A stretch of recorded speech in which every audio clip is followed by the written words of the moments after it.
Just one way to keep balling during the Rona. Later, we'll see what some of you other Rush heads have been up to during the quarantine. Spoiler alert, some of y'all weird as hell, but I love it. But first, Rob Gronkowski is unretiring and joining Tom Brady on the Buccaneers. Wait, what? Nah, he ain't.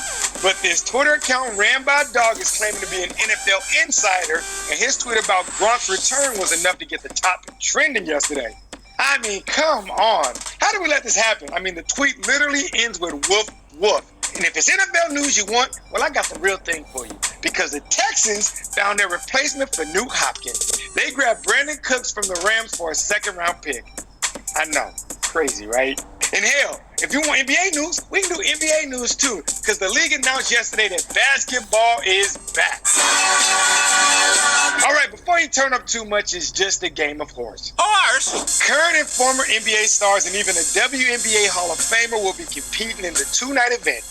The quarterfinals are Sunday, with the semifinals and finals Thursday in a 3-hour broadcast. And yo, they better include the entire movie of Space Jam, otherwise why we need 3 hours? Are you with me or not? Look, I know it ain't basketball, but yesterday Dana White postponed UFC 249, so this horse game is pretty much all we got. Plus, you can gamble on it. That's all you had to say. Trae Young and Chris Paul are co-favorites, but I'm kind of liking my girl Tamika Catchings. I mean, anytime you can get a Hall of Famer at plus 1,200, you gotta take it. It's easy money. Point is, I need this game of horse real bad.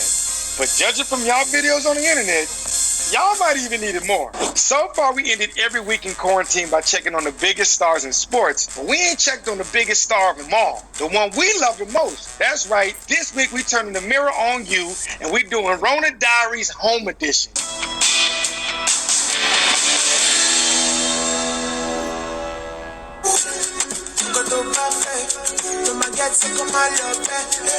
Body on check. I thought I don't